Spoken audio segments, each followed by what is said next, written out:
Hello and welcome to the wrap on day 14 of the Betfred World Snooker Championship. I'm delighted to be joined by the 1997 world champion Ken Doherty. Oof, what an afternoon of snooker we've just seen between Karen Wilson and Sean Murphy. Yeah, it was fantastic, wasn't it?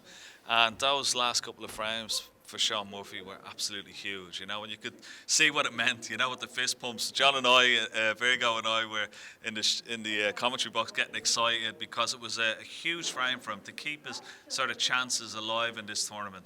Karen Wilson was, you know, dominating the session completely, and just a couple of slips and it cost him a couple of frames. But how well Sean Murphy sort of continued with that break, and that yellow with the rest in the last frame was just, that was the shot of the tournament so far. And we love seeing reactions like that, don't we? Yeah, and how great it is to have the crowd, you know, because the crowd are willing them, they're getting involved as well. We've missed them so much, but how, you know, how nice it is to have that atmosphere, to have the cheering and roaring, and also to have the players react to it. You know, there was the fists, it was fantastic, you know, and it really sort of gets the juices going. And you've obviously been here. You go back to the hotel, springing your step now, don't you? Yeah, because you're excited. You don't want the one-sided match, you know. You want to go close. Like, we've had two fantastic semi-finals last year going right to the distance. We'd like the same or closer, you know, if it can go that close again. But that really sets it up for the next session in that match as well for Murphy and Wilson. And that'll be tomorrow morning and a finish tomorrow night. Could that go all the way if Sean takes the first couple tomorrow morning? Well, I definitely, he's given himself a chance, but he's got to up his game. He's got to really sort of power on from this now and feed off that, the inspiration that last frame will give him. And he's got to start fast tomorrow morning. Thanks very much. For the moment, we'll talk about the second semi-final shortly. But at the beginning of the tournament, we pledged £200 for every century for Jessie May, the snooker's official charity. If they hit 80, we'd round it up to 25,000. We'll hit 80 on Tuesday. We're now at 97, which is quite incredible. And Barry Hearn, the chairman of World Snooker, accepted the cheque today on behalf of the Jessie May charity. I mean, you can imagine what COVID has done to fundraising in charities across the whole country, Mark. So literally every penny is essential. Governments come with a bit of help, not enough, as some might say. And that has made a massive difference to Jessie May, a small children's charity, as you know, based in Bristol, where World Snooker's administration offices are. So they're part of the family. And you are as well, and your generosity, you know, it's always difficult to say thank you to a sponsor, isn't it? Because that's what they do, but I can't tell you how much good it's done. You know, we've dug as deep as we can as well during this difficult year, and that 25 was the cream on the cake, mate, and that effectively pays for a nurse all year. And in these troubled times, with outreach being so important because people are not travelling, it's money well spent. You can go to bed tonight feeling very pleased with yourself because it's made a big difference to kids. And it's great to see the centuries flying in as well, isn't it? Yeah, I mean, I don't know how many we're going to end up this year. I think the world record is 100, isn't it? I think we're going to whiz past 100, so it could be the year. And if you notice the times, the speed of players has geared up a little bit as well, you know, which is, I think it makes it more attractive. I mean, I like the occasional long one, which gets messy and builds a different type of drama. But seeing these players in full flow, knocking balls in from every angle is something special and something to really admire. How good is the standard this year? I mean, there'll always be views about people in every sport when in my day it was such and such, or the equipment's changed, or this has changed. There's always make excuses, but the stats tell you the truth that this is probably the highest standard of snooker ever been played during this season. Numbers of centuries, times of the difference between two players is not, you know, someone outside the top 64 is still a great player. I think that's the big difference. The overall standard across the board has gone through the roof, and we are seeing an elite 7, 8, 9, 10 players pull away, perhaps a little bit. No surprise, they're all in the semi-finals. But look who didn't make the semi-finals. There's no Judd, you know. There's no Robertson, you know. There's no O'Sullivan. There's no Higgins, there's no Williams. These are players that have been winning ranking events over the last few years and are there as a top player on merit. So the overall standard is improving.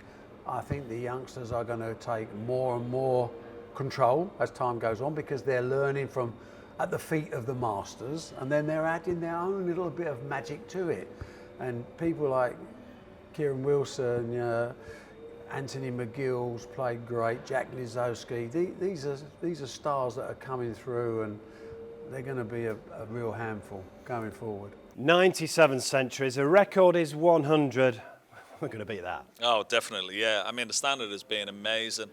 You know, just the amount of centuries that these guys are churning out, not only just in this tournament, but like their individual sort of marks throughout the season. Just incredible, and it just shows you how the standard has improved so much over the last few years. That's what Barry's just said. Obviously 24 years since you lifted a trophy, so Yeah. would you agree with that? Is it the number of tournaments? The number of tournaments, the players are a lot sharper, yeah, for sure. I mean, when you go back those 20 years, like we had like 6, 8, 10 ranking tournaments, you know. Now they have like 24 tournaments, maybe 30 tournaments to play in. It's incredible. So you're playing a lot more matches, you're getting sharper, and you're playing under the best conditions as well. You know, the tables have improved, the cloths have improved as well. So, but at the same time, the guys have really raised the bar. It's fantastic to see. Now, you're still playing, of course, but do you look at this and think, oh, I fancy this again? Oh, it's lovely, isn't it? I mean, this is what it's all about. This is what I grew up on, like watching snooker. And this is what attracted me to snooker, watching the World Championship, watching Higgins win it in 82, watching Taylor win it in 85. And this is an inspiration now for loads of kids who are watching the World Championship this weekend to maybe one day come and play here, because this is the home of the World Championship. Let's talk about the other semi-final. It's currently Mark Selby 9, Stuart Bingham 7. And Mark will be delighted how he finished that session this morning. Yeah, very, very strong indeed. And to have any sort of lead going into this next session is very vital, and he'll want to hold on to that lead and try, you know, you try and pick little mini sessions, and you try and say, okay, first 4 frames I want to win 3 of the first 4, and then I want to win the session maybe 5-3 or 6-2 if I can. So you're setting yourself little targets and goals, so you don't think about the score overall. You're just trying to take each frame as they come and each little mini session and try and win those little battles, and he'll definitely try and do that tonight as well. That's fascinating. So if you forget the race of 17, Yeah. you come out here and think, right, I've got 4 frames to the interval, Yeah. I want to be at least 2 all. Absolutely, yeah. And that's what Stuart Bingham will be thinking. He's 2 frames behind, of course, 9-7. So he will come out with the mindset, okay, let's get 3 of the first 4 frames at least, and then we're back on parity once again, and then let's go from there, you know. And if I can win this, if he can win this session, that's what he'd be thinking to himself. If I can win this session 5-3, we'll go into the last session all level. So they're the little goals, they're the little targets you set, so you don't look at the number 17 at all until you get to 16. On Monday night, this is going to be full. 980 people. What an achievement by World Snooker. We'll hear from Barry Hearn talking about that tomorrow night as well. It's a hell of an achievement. Yeah. Who is going to lift the trophy on Monday night, in your opinion at the moment? That's a very tough question. But I tell you what, the atmosphere on the Monday, you know, when the doors open and the players come down the stairs, and wait. even for us as pundits, you know, sitting up there, the atmosphere, the hairs in the back of our neck, the goosebumps, you know, there's no better feeling in the world. And I still remember the time when I first walked down those stairs in 97 to the final. I've been to a couple of finals after that, but the atmosphere is just electric, you know, and they will enjoy it. Whoever does deserves it. Who can win it? There might be a new name on the trophy. It might be Karen Wilson, or there may be a former champion, because the other 3, Stuart Bingham, Mark Selby and Sean Murphy, have all lifted that trophy before. Experience would say Mark Selby, but Karen Wilson, Sean Murphy and Bingham are all playing superb stuff. And a quick word on Karen. If he doesn't win it this year, just get the feeling he's going to win it Yeah, one day. you would say he's one of those players that we'd say his name will be on the trophy, but you never know. There's so many great players who have never lifted the trophy, so, but he would like to do it as soon as possible and get the monkey off his back. Thanks, Ken. Really enjoyed it. So that is Monday night when we crown the Betfred World Snooker Champion. And what a boost it's going to be, not just the snooker, but the whole country, because this fabulous auditorium will be full. A capacity of 980 fans are going to cheer on the 2021 Betfred World Snooker Champion. Betfred, proud sponsor of the World Snooker Championship.